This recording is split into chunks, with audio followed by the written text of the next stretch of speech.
Mən Vüsal Kəlbəcəri bu günləri Mingəçevir şəhərində demək olar ki, 33 ildir ki, burada ağır və acınacaqlı şəraitdə yaşayan bir neçə ailəni sizlərə təqdim etmək istəyirəm. Bəli, bax, gördüyünüz kimi stadionun həyətini çək oranı. Stadionun həyətində bizim bir neçə Kəlbəcərin ailəsi bu çətin şəraitdə yaşayır.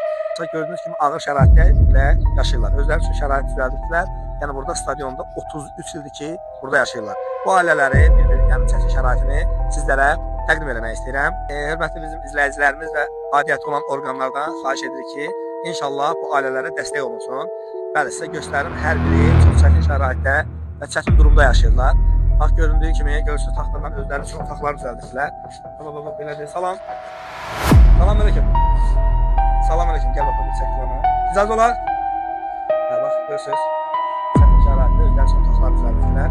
Çox çətin durumda yaşayırlar. Aidiyyəti olan orqanlardan xahiş edirik, dəstək olsunlar. O cümlədən keçdik. Salam aleyküm. İcazə olar? Bax, gördüyünüz kimi, bu ailələr hər biri çətin vəziyyətdə yaşayırlar və inşallah yəqin ki, dəstək olunur. Keçdiyim də o ailələri sizə göstərəm. Salam bacı, nətərsiniz? Bəli.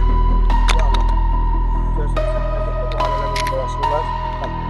Bəli, gördüyünüz kimi, burada bu acınacaqlı vəziyyətdə bu hər biri Kəlbəcəri ailələr var. Abilərsiniz, görürsünüz. Burada icazə olar? Kəlbəcəri yerlilərini hər biri ağır və çətin şəraitdə yaşayır. Hər birinizi xoş gördük. Nətərsən ana? Nətərsən? Bu ailələrə hər biriniz aidiyyəti olan orqanlar xahiş edirik ki, hər bir dəstək olsunlar. Və bu gördüyünüz kimi çətin şəraitdə yaşayırlar.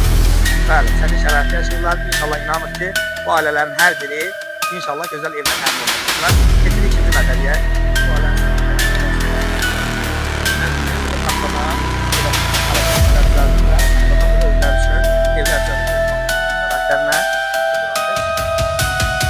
çətin şəraitdə yaşayırlar. Bəli. Bəli. Hər bir Kəlbəcəri ailəsinə, aidiyyəti orqanlarına dəstək olmaq istəyirəm. Salam, xoş gəldiniz. Necəsiniz? Xoş gördük, necəsiniz? Allah köməyiniz olsun. Və cənab prezident, siz də gəlin bura. Cənab prezidentimizdən və aidiyyəti orqanlarına istəyiniz və xahişiniz. Adınız soyadınız? Adınız Zeynəb. Tamam, bələsilər. Cənab prezidentimizdən və aidiyyəti olan orqanlarına nə tələb edirsiniz? Xahiş edirik ki, bax belə şəraitsiz bir yerdəyik. Bizi Mingəçevir şəhərində boşanılan yerlərdə bizi heç olmasa görsən yaşamaq üçün verə bilmirik. Başımızda gəlir. Evlərdən təmin edirik. Xahiş edirik. Boşanmazlar.